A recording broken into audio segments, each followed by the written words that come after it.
بکا یا راحت العاشقین۔ گرامی قدر معزز سامعین اور حاضرین حضرات، السلام علیکم ورحمۃ اللہ وبرکاتہ۔ آج کے خطبہ جمعۃ المبارک میں سورہ بقرہ شریف کے حوالے سے گزارشات کرنی ہے۔ اللہ کریم مجھے حق سچ کہنے کی توفیق عطا فرمائے۔ سورۃ البقرہ، بقرہ عربی زبان میں گائے کو کہتے ہیں۔ اس سورت میں ایک اللہ کے ولی کی گائے کا واقعہ ہے، صرف ایک واقعہ ہے، حالانکہ اس سورت میں اور بڑا کچھ ہے۔ یہ کوئی چھوٹی سورت نہیں، 2.5 پاروں کی سورت ہے اور یہ سورت اس کے اندر 40 رکوع ہیں، 286 آیتیں ہیں، 6031 اس کے الفاظ ہیں اور 20,000 اس کے حرف ہیں۔ حروف کی تعداد 20,000 ہے اس میں۔ یہ اتنی بڑی سورت ہے۔ اس میں صرف ایک گائے کا واقعہ نہیں ہے، اس میں اور بھی واقعات ہیں، لیکن اسلوب یہ ہے کہ جتنے سورتوں کے نام ہیں وہ کسی نہ کسی مناسبت سے رکھ دیے گئے۔ جیسے اس میں گائے کا واقعہ ہے تو بقرہ، کسی سورت کا نام آل عمران، کسی سورت کا نام عنکبوت، کسی کا نام عنکبوت، کسی کا نام نمل۔ ایک چونٹی کا واقعہ آیا تو اس کا پوری سورت کا نام نمل رکھ دیا گیا۔ تو اس طرح کہیں سورہ نحل، شاید کی مکھی کا واقعہ ہے تو سورہ نحل رکھ دی۔ تو یہ سورتوں کے نام کسی نہ کسی مناسبت سے رکھے ہوئے ہیں، لیکن ایک بات یاد رکھیں، یہ سارے نام میرے آقا نے بتائے ہیں، اپنی مرضی سے نہیں رکھے گئے۔ اب سورہ بقرہ کی ابتدائی آیات تلاوت میں نے کی ہیں۔ اللہ فرماتا ہے الف لام میم۔ اس کا ترجمہ کیا ہے؟ مفسرین نے لکھا سر بین اللہ و رسولہ، یہ اللہ رسول کے درمیان کوئی راز کی باتیں ہیں۔ ویسے ہم جو بھی قرآن پاک پڑھتے ہیں، مثلا ذالک الکتاب و لا ریب فیہ پڑھتے ہیں، لیکن جب الف لام میم یہ الگ الگ کر کے پڑھتے ہیں، اس لیے ان کو حروف مقطعات کہا جاتا ہے۔ تقریباً 19 آیتیں ایسی ہیں جن کے شروع میں یہ حروف مقطعات موجود ہیں۔ تو ان کا معنی اللہ جانے، اللہ کا رسول جانے، یا میرے نبی سے فیض لے کر کوئی اللہ کا ولی جانے، ہمارے بس کی بات نہیں۔ کسی مفسر نے اس کا معنی نہیں لکھا، بس اللہ جانے، اللہ کا رسول جانے۔ آگے فرمایا ذالک الکتاب لا ریب فیہ۔ پہلے جو میں نے آیات پڑھی ہیں اس کا ترجمہ کر لیتے ہیں، بعد میں تفسیر کی طرف جائیں گے۔ ذالک الکتاب لا ریب فیہ، یہ شان کتاب، یہ وہ شان والی کتاب ہے، اس میں کوئی شک نہیں۔ ھدی للمتقین، متقین پرہیزگاروں کے لیے ہدایت ہے۔ متقین کون ہیں؟ الذین یؤمنون بالغیب، جو غیب کے ساتھ ایمان لاتے ہیں، وَيُقِيمُونَ الصَّلَاةَ، جو نماز قائم کرتے ہیں، وَمِمَّا رَزَقْنَاهُمْ يُنْفِقُونَ ہم نے جو ان کو روزی دی اس میں سے خرچ کرتے ہیں وَالَّذِينَ يُؤْمِنُونَ بِمَا أُنزِلَ إِلَيْكَ وہ لوگ جو ایمان لائے اس پر جو آپ پر نازل کیا گیا وَمَا أُنزِلَ مِن قَبْلِكَ جو آپ سے پہلے نازل کیا گیا وَبِالْآخِرَةِ هُمْ يُوقِنُونَ اور وہ قیامت پر یقین رکھتے ہیں۔ یہ تھا اس کا سادہ سا ترجمہ جو میں نے تلاوت کی۔ اب آئیے اس طرف، سب سے پہلے بقرہ، بقرہ کا معنی گائے ہے۔ اب قرآن کی پاک سورت پہ بقرہ کا نام آ گیا۔ ایک بحث چلتی ہے، لوگ کہتے ہیں ویسے تو وہ بحث اپنے مقام پہ آئے گی، اجمالاً وہ بھی عرض کرتا ہوں۔ بعض لوگ کہتے ہیں جس چیز پر غیر اللہ کا نام آ جائے وہ حرام ہو جاتی ہے، اور اگر صرف غیر اللہ کا نام آنے سے چیز حرام ہوتی تو قرآن کی پاک سورتوں پر غیر اللہ کا نام کیوں آیا؟ یہ بقرہ غیر اللہ گائے ہے، یہ کوئی اللہ تو نہیں۔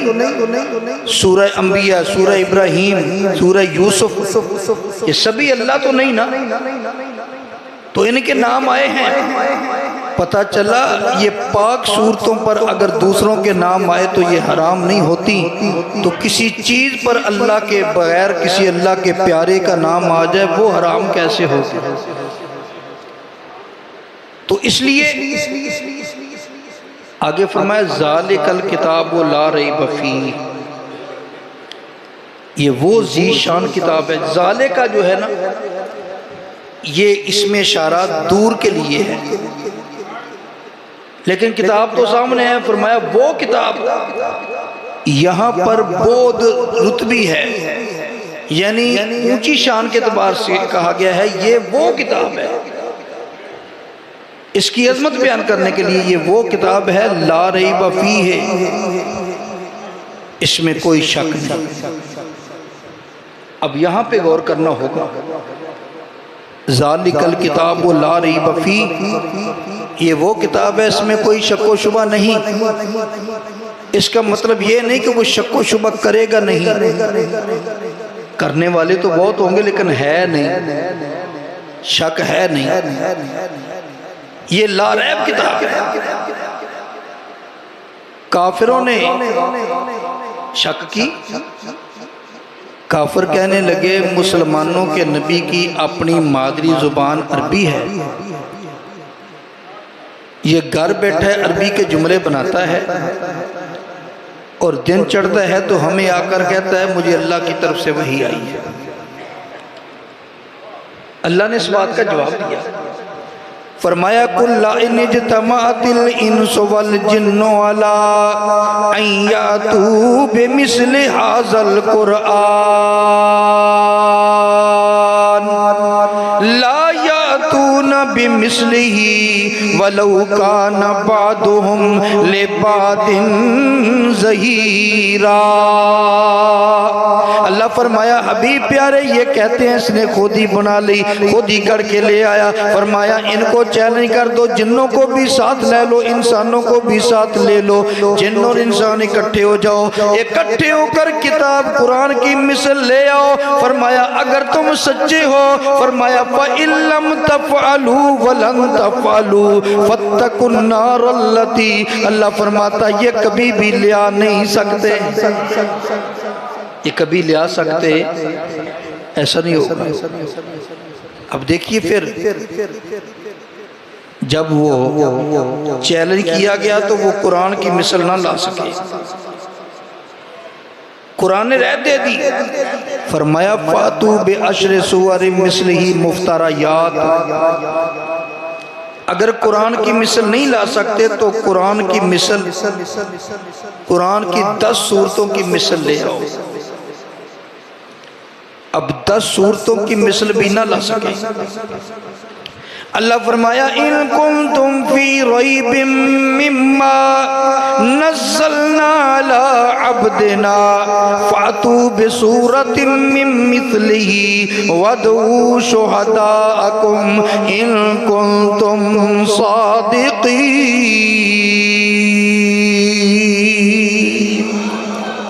جاؤ اگر 10 صورتوں کی مثل بھی نہیں لا سکتے ایک کی مثل لے آؤ، کوئی ایک صورت، سب سے چھوٹی سورہ کوثر ہے نا، کوثر کی مثل لے آؤ۔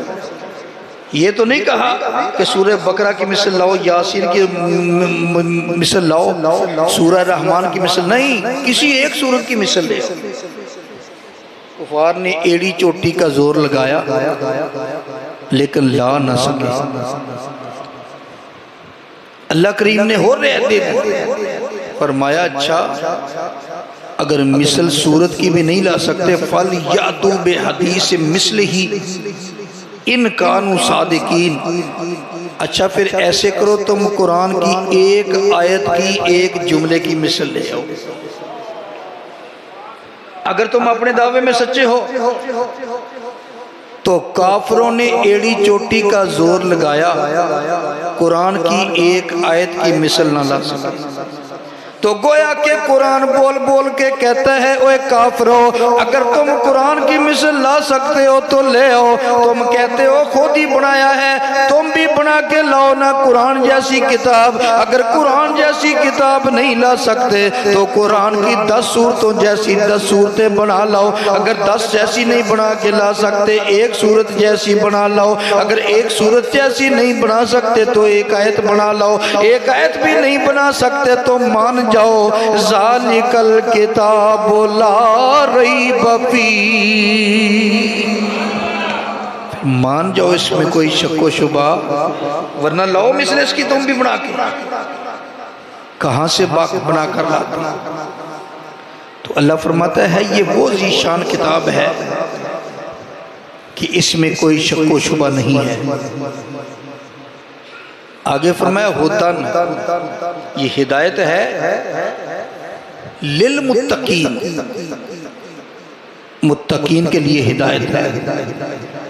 ابھی چند اوراق آگے جائیں گے تو اسی صورت میں ہے ہدن للناس، یہ قرآن عام لوگوں کے لیے ہدایت ہے، اور یہاں فرمایا متقین کے لیے ہدایت ہے۔ جو منکرین قرآن ہیں وہ اعتراض کرتے ہیں، کہتے ہیں دیکھو قرآن میں تضاد آ گیا، پہلے فرمایا تھا ہدی للمتقین، یہ متقین کے لیے ہدایت ہے، اور چند صفحے گزرنے کے بعد فرمایا ہدی للناس،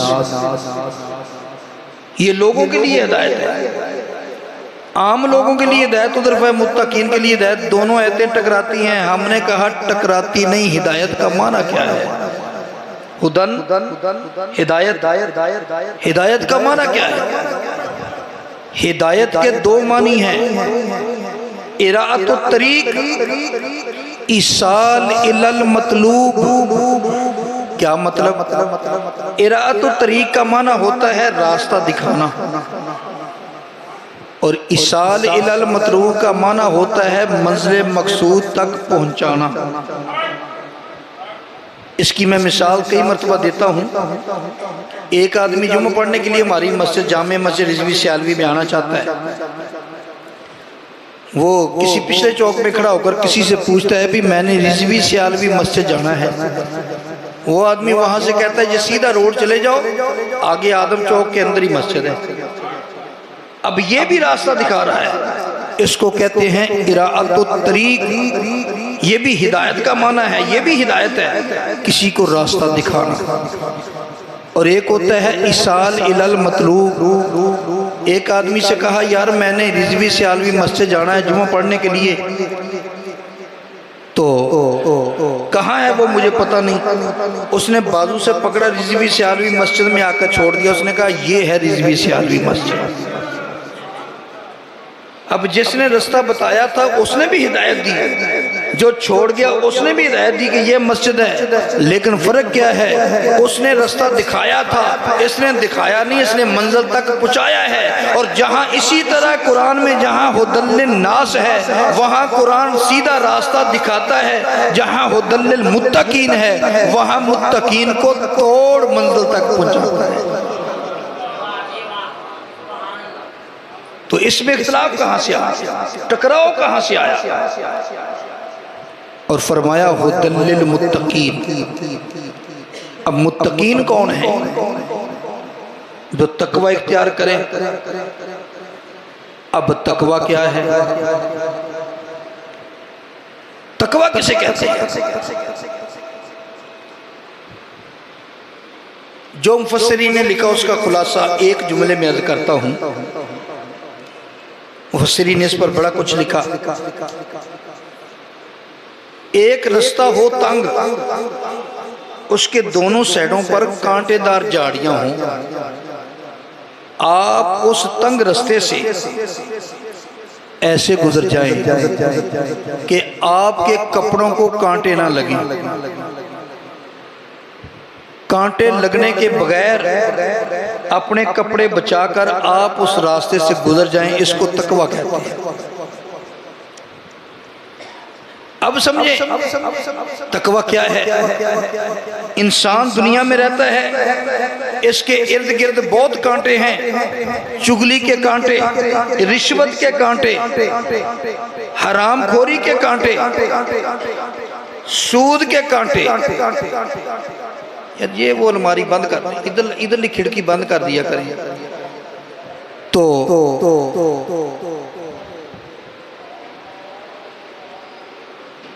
شرک کے کانٹے، کفر کے کانٹے، بد عملی کے کانٹے، اتنے کانٹے اس کے ارد گرد ہیں۔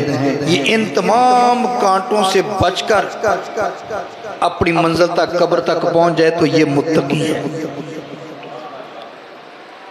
ان تمام گناہوں کے کانٹوں سے بچ جائے، اس کو متقی کہتے ہیں۔ اور اللہ کی بارگاہ میں متقی کی بڑی شان ہے۔ اللہ فرمایا یا ایوہ الناس انا خلقناکم من ذکر و انسا وجعلناکم شعوبا و قبائل لتعارفوا ان اکرمکم عند اللہ اتقاکم۔ اللہ فرماتا ہے اے لوگوں، میں نے تمہیں نر اور مادہ سے پیدا کیا، مذکر اور مؤنث سے پیدا کیا، مرد اور عورت سے پیدا کیا، پھر تمہاری گوتیں قبیلے بنا دیے تاکہ تمہاری پہچان رہے۔ لیکن یاد رکھو اللہ کی بارگاہ میں اگر کسی کو کوئی مقام حاصل ہے تو وہ کون ہے؟ فرمایا نہیں، تمہاری برادری کی وجہ سے نہیں، قوموں کی وجہ سے نہیں، قبیلے کی وجہ سے نہیں، ان اکرمکم عند اللہ اتقاکم۔ فرمایا اللہ کی بارگاہ میں اگر کوئی عزت والا ہے تو وہ ہے کہ جس آدمی کا تقوی زیادہ ہے، جو زیادہ متقی ہے۔ میرے بھائی نبی پاک علیہ السلام نے جب نبی پاک علیہ السلام نے آخری خطبہ دیا تو میرے نبی نے اسی آیت کو بنیاد بنایا۔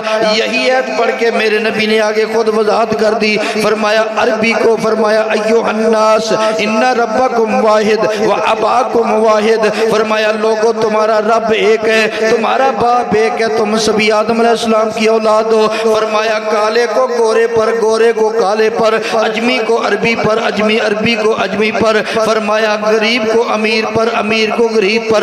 کوئی برتری حاصل نہیں، اگر کسی کو حاصل ہے تو اس کو حاصل ہے جو متقی ہے، جو تقوی والا ہے اس کو برتری حاصل ہے۔ اور ایک مقام پہ میرے اللہ نے یہ بھی فرمایا ان اکرمکم عند اللہ اتقاکم، جو زیادہ تقوی والا ہے وہ اللہ کے زیادہ قریب ہے۔ اور ایک مقام پہ فرمایا ان الذین یغضون اصواتهم عند رسول اللہ اولئک الذین امتحن اللہ قلوبهم للتقوی۔ اللہ فرماتا ہے جو میرے نبی کی بارگاہ میں آ کر اپنی آوازوں کو پست کرتے ہیں، اللہ نے ان کے دلوں کے تقوی کو پرکھ لیا ہے، یعنی وہ اندر سے متقی ہیں جو میرے نبی کی تعظیم کرتے ہیں۔ یہ نبی کی تعظیم یہ بھی تقوی ہے، اور سب سے بڑا تقوی بھی یہی ہے۔ تو اب اللہ کے محبوب نے فرمایا، اور اللہ فرماتا ہے لَن يَنَالَ اللَّهَ لُحُومُهَا وَلَا دِمَاؤُهَا وَلَكِن يَنَالُهُ التَّقْوَىٰ مِنكُمْ۔ اللہ فرماتا ہے جب تم قربانی کرتے ہو نا، جانور ذبح کرتے ہو، میری بارگاہ میں تمہارے اس جانور کا خون نہیں پہنچتا، گوشت نہیں پہنچتا،